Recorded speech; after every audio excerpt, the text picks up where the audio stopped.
दोस्तों आज की वीडियो बहुत ज़्यादा इंपॉर्टेंट होने वाली है क्योंकि आज की वीडियो में मैं आपको बताऊंगा कि आप एसएससी का रजिस्ट्रेशन कैसे कर सकते हैं, वो भी मिनटों में। और कोशिश करूंगा आपके मन में कोई भी सवाल, कोई भी डाउट ना रहे एसएससी के रजिस्ट्रेशन से रिलेटेड। अगर फिर भी कोई डाउट, कोई सवाल रह जाता है तो मुझे कमेंट बॉक्स में कमेंट कर जरूर बताइएगा। मैं आपके सवालों का जवाब देने की पूरी कोशिश करूंगा और आपके जो भी डाउट है उनको क्लियर करने की कोशिश करूंगा। तो भैया टाइम वेस्ट ना करते हुए चलते फटाफट कंप्यूटर की स्क्रीन पर और देखते हैं आप एसएससी का रजिस्ट्रेशन कैसे कर सकते हैं। तो दोस्तों जैसा कि आप देख सकते हैं मैंने यहाँ पे formjankari.com वेबसाइट खोल ली है। इसमें यहाँ पे दिया हुआ है एसएससी फेज 9 ऑनलाइन फॉर्म 2021।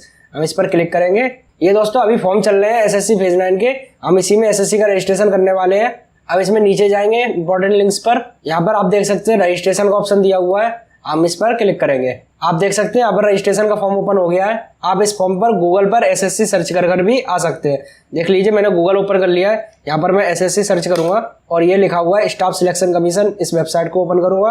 अब ये वेबसाइट ओपन हो गई है। यहाँ पर दिया हुआ है लॉगिन और नीचे दिया हुआ है न्यू यूजर रजिस्ट्रेशन नाउ। इस पर क्लिक करेंगे। देख सकते हैं फिर से वही पेज ओपन हो गया है। यहाँ पर सबसे पहले दिया हुआ है do you have Aadhaar card, yes. अब इसमें आधार कार्ड नंबर डालेंगे। इसके नीचे दिया हुआ है वेरीफाई आधार कार्ड नंबर, तो इसमें दोबारा आधार कार्ड का नंबर डाल देंगे। ध्यान रखें दोनों आधार कार्ड का नंबर मैच होने चाहिए। उसके बाद नीचे जाएंगे। यहाँ पर दिया हुआ है नेम, इसमें मैं अपना नाम डाल दूंगा। नीचे दिया हुआ है वेरीफाई नेम। अब इसके नीचे दिया हुआ है आपने कभी अपना नाम चेंज कराया है, तो नो मैंने नहीं कराया है। इसके बाद नीचे दिया हुआ है फादर्स नेम, तो यहाँ पर पिताजी का नाम डाल देंगे। गाइस मैंने यहाँ पे समझाने के लिए कोई भी ऐसे ही नाम डाल दिया है। अब इसमें वेरीफाई फादर्स नेम पर क्लिक करेंगे और यहाँ पर भी सेम वही नाम टाइप कर देंगे जो आपने ऊपर किया है। उसके बाद मदर्स नेम पर क्लिक करेंगे। उसके बाद नीचे जाएंगे वेरीफाई मदर्स नेम। अब नीचे आप देख सकते हैं डेट ऑफ बर्थ का कॉलम है, तो इसमें डेट ऑफ बर्थ फिल कर देंगे। वेरीफाई डेट ऑफ बर्थ पर क्लिक करेंगे और यहाँ पर भी वो सेम डेट ऑफ बर्थ डाल देंगे। अब एजुकेशन बोर्ड पर जाएंगे। यहाँ पर अपना बोर्ड सिलेक्ट कर लेंगे। मैं मध्य प्रदेश से हूँ तो एमपी बोर्ड डालता हूँ, Madhya Pradesh board of secondary education. इसे सिलेक्ट कर लेंगे। आप यहाँ पर ध्यान रखें आपने जिस भी बोर्ड से 10th की हो उसी की डिटेल को मेंशन करना है। अब यहाँ पर 10th का रोल नंबर डालेंगे। नीचे वेरीफाई रोल नंबर दिया है, इसमें भी 10th का रोल नंबर सेम डाल देंगे। अब यहाँ पर ईयर ऑफ पासिंग दिया हुआ है, जिस ईयर में आपने 10th पास की हो उसकी ईयर डालनी है। नीचे दिया हुआ है वेरीफाई ईयर ऑफ पासिंग, तो इसमें भी वही सेम ईयर डाल देंगे। अब नीचे जाएंगे। यहाँ पर दिया हुआ है जेंडर, इसमें मेल, वेरीफाई जेंडर मेल। अगर आप फीमेल कैंडिडेट है तो यहाँ पर फीमेल सेलेक्ट करेंगे। अब नीचे 8 नंबर पर दिया हुआ है लेवल ऑफ एजुकेशनल क्वालिफिकेशन। आपने जहाँ तक एजुकेशन प्राप्त की हो उसकी डिटेल फिल करनी है, जैसे 10th, 12th, diploma, graduation, post graduation और पीएचडी। तो मैं 12th तक पास हूँ तो मैं 12th डाल दूंगा। अब इसमें मोबाइल नंबर फिल करना है, तो मैं अपना मोबाइल नंबर डाल देता हूँ। नीचे वेरीफाई मोबाइल नंबर दिया हुआ है, इसमें सेम मोबाइल नंबर डालना है जो आपने ऊपर डाला है। अब नीचे ईमेल आईडी का ऑप्शन है, तो इसमें ईमेल आईडी फिल कर देंगे। इसके नीचे दिया हुआ है वेरीफाई ईमेल आईडी, तो सेम ईमेल आईडी डालेंगे जो ऊपर डाली है। अब नीचे दिया हुआ है state and UT of permanent address. आपका स्टेट और यूनियन टेरिटरी भरना है जो भी परमानेंट एड्रेस की हो। तो मेरी मध्य प्रदेश है तो मैं यहाँ पर मध्य प्रदेश फिल कर दूंगा। आपकी जो भी स्टेट हो आप उसी को फिल करें। अब यहाँ पर सेव पर क्लिक करेंगे। गाइस एक बार मोबाइल नंबर और ईमेल आईडी को मैच कर लेंगे कि सही है कि नहीं और कंफर्म पर क्लिक कर देंगे। तो भैया यहाँ पर एक नोट लिख कर आया है, आप इसको पढ़ सकते हैं। वैसे मैं यहाँ पर आपको आसान भाषा में बता दूं कि आपकी बेसिक डिटेल सेव हो गई है और आपको इसका रजिस्ट्रेशन कंप्लीट करना होगा 14 दिन के अंदर अंदर, मतलब 14 डेज में आपको इसका रजिस्ट्रेशन कंप्लीट करना होगा। अगर ऐसा नहीं करते हैं तो जो भी डिटेल अभी आपने सेव करवाई है वह पोर्टल पे से ऑटोमेटिक डिलीट हो जाएगी। तो इस पर क्लोज पर क्लिक करेंगे। अब आप देख सकते हैं यहाँ पे मेरा रजिस्ट्रेशन नंबर जनरेट हो गया है। हम इसको कॉपी कर लेते हैं। मैं यहाँ पर नोटपैड ओपन कर लेता हूँ और इसमें रजिस्ट्रेशन नंबर कॉपी कर रहा हूँ। दोस्तों इस रजिस्ट्रेशन नंबर को ध्यान से कॉपी कर ले। वैसे तो ये रजिस्ट्रेशन नंबर आपके मोबाइल पर भी आ जाएगा, पर ये कॉपी होना बहुत जरूरी है। कभी कभी क्या होता है आपका फॉर्म अधूरा रह जाता है तो आपको ये बाद में काम आ जाएगा। अब आप देख सकते हैं यहाँ पर लॉगिन का ऑप्शन है और इसमें दिया हुआ है यूजर नेम और बगल में दिया हुआ है रजिस्ट्रेशन नंबर। तो यहाँ पर वही रजिस्ट्रेशन नंबर डालेंगे जो अभी आपको स्क्रीन पर दिख रहा था। अब यहाँ पर पासवर्ड मांग रहा है जो कि आपके मोबाइल नंबर और ईमेल आईडी पर आया होगा 4 डिजिट का, वो यहाँ पर डालना है। तो आप चेक कर लीजिए आपके ईमेल आईडी या मोबाइल नंबर पर जरूर आया होगा वो। अब आप देख सकते हैं मैंने यहाँ पर अपनी ईमेल आईडी खोल ली है। यहाँ पर आप देख लीजिए portal.ssc कर एक ईमेल आया है, तो इस पर क्लिक करेंगे। यहाँ पर ये पासवर्ड दिया हुआ है 4 डिजिट का 4462। अब इस पासवर्ड को हम उसमें डालेंगे। इस कैप्चा को यहाँ पर एंटर कर देंगे और लॉगिन पर क्लिक करेंगे। अब आप देख सकते हैं चेंज पासवर्ड का एक ऑप्शन आएगा। अब यहाँ पर दोबारा से ओल्ड पासवर्ड डालना होगा आपको।